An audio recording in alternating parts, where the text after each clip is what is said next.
Hello દોસ્તો, Mahesh computer technology YouTube ચેનલમાં આપનું સ્વાગત છે। આજે આપણે વાત કરીશું CGMS એટલે કે જ્ઞાન સાધનાની અને CET એટલે કે કોમન એન્ટ્રન્સ ટેસ્ટ બંને વિશે વાત કરીશું અને એના બંનેના મેન મુખ્ય પ્રશ્નો બહુ બધા ચગી રહ્યા છે એ પ્રશ્નો વિશે આપણે પુરાવા સાથે વાત કરવાની છે, હવામાં ફેંક નથી મારવાની, બરાબર।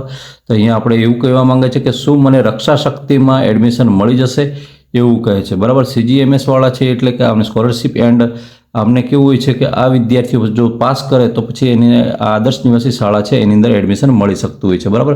ઘણી બધી આદર્શ નિવાસી શાળાઓ છે એની અંદર સરકારી શાળાઓની અંદર એડમિશન મળતું હોય છે અને એ બાળકો આદર્શ નિવાસીની અંદર સાયન્સ પણ ફ્રીમાં ભણી શકે છે। હા મિત્રો, આ CGMS જે પાસ કરે છે વિદ્યાર્થીઓ 11-12નું સાયન્સ પણ સરકારી શાળાની અંદર મફતમાં ભણી શકે છે। અને જે CET 2026 છે, બરાબર, આ અત્યારે લેવાઈ ગયેલી છે, એનું રિઝલ્ટ ઓલરેડી આવી ગયું છે, રજિસ્ટ્રેશન પ્રક્રિયા પૂર્ણ થઈ ગઈ છે। તો એ પણ વિદ્યાર્થી એવું પૂછે કે શું મને જ્ઞાન શક્તિમાં એડમિશન મળશે, આવું પૂછે છે। હવે પ્રાઇવેટવાળો વિદ્યાર્થી છે એટલે મોસ્ટ ઇમ્પોર્ટન્ટ કે પ્રાઇવેટવાળા વિદ્યાર્થીને જ્ઞાન શક્તિમાં અત્યાર સુધી એડમિશન મળતું ન હતું, પણ અત્યારે સરકારે 25% જેટલા વિદ્યાર્થીઓને જ્ઞાન શક્તિમાં એડમિશન આપવાનો નિર્ણય કર્યો છે। સામાં 25% જે ક્વોટા છે, બરાબર, એની અંદર એમને આપવાનો નિર્ણય કર્યો છે। દાખલા તરીકે 300 વેકેન્સી છે તો 300ની અંદર 75 બાળકોને આ વેકેન્સીને આ પ્રાઇવેટ શાળાના બાળકો છે એમને અંદર એડમિશન આપવાનું એ રાખ્યું છે, બરાબર। પછી એ ના મળે તો પછી ગવર્મેન્ટ લઈ લેવાત અલગ છે, એટલે તો રજિસ્ટ્રેશન પણ પ્રાઇવેટનું સૌથી પહેલાં ચાલુ કર્યું છે। હવે અહીંયા વાત કરીએ કે આવું કેમ છે, ક્યાં છે, શું છે એની વાત કરીએ તો હવે CGMSની વાત કરીશું। અહીંયા આપણે સીધા રાજ્ય પરીક્ષા બોર્ડ પર જતા રહીએ। રાજ્ય પરીક્ષા બોર્ડ ગુજરાત રાજ્ય ગાંધીનગર તરફ જતા રહીએ અને અહીંયા આપણે વાત કરતા હતા આ ધોરણ 8ની આ વાળી વાત, બરાબર।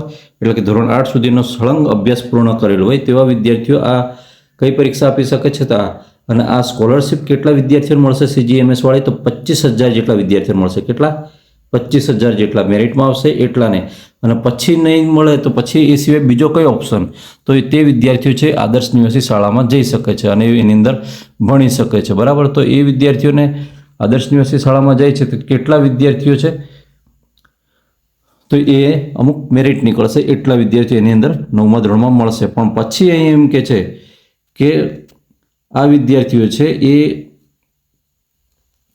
પરીક્ષાના મેરિટના આધારે ફક્ત રક્ષા શક્તિ સ્કૂલ છે એ સ્કૂલમાં ખાલી પડેલ જે કુલ 65 જગ્યાના એટલે કે જે પણ કઈ જગ્યા હોય એના 25% બાળકો છે, બરાબર। એ 25% બાળકોની મર્યાદામાં આ ધોરણ 9ની અંદર પ્રવેશના હકદાર રહેશે, બરાબર। એટલે આ વિદ્યાર્થીઓ છે એ ધોરણ 9માં રક્ષા શક્તિની સ્કૂલની અંદર એડમિશન લઈ શકે છે અને કયા આ જ્ઞાન સાધનાવાળા એમને ત્યાં આરક્ષણ રાખવામાં આવે છે, કેટલી વેકેન્સી એટલી જગ્યા એમના માટે રક્ષા શક્તિમાં મળી શકે છે અને તેઓ તેની અંદર એડમિશન લઈ શકે છે। આવીને આવી સેમ પ્રોસેસ ને સેમ વસ્તુ અત્યારે જ્ઞાન શક્તિમાંથી જવા માટે ખાનગી શાળામાંથી જ્ઞાન શક્તિમાં જવા માટે પણ આવો પરિપત્ર બહાર પાડી દીધો છે। ઓકે મિત્રો, વિડીયો ગમે તો વિડીયોને લાઇક કરજો, ચેનલ પર ન હોય તો ચેનલ સબસ્ક્રાઇબ કરવાનું બિલકુલ નહીં ભૂલતા। તમને કંઈ પણ કન્ફ્યુઝન રહી ગયું તો મને જરૂર કોમેન્ટ કરજો, એનો જવાબ આપવાનો પ્રયત્ન 100% કરીશ। જય હિન્દ।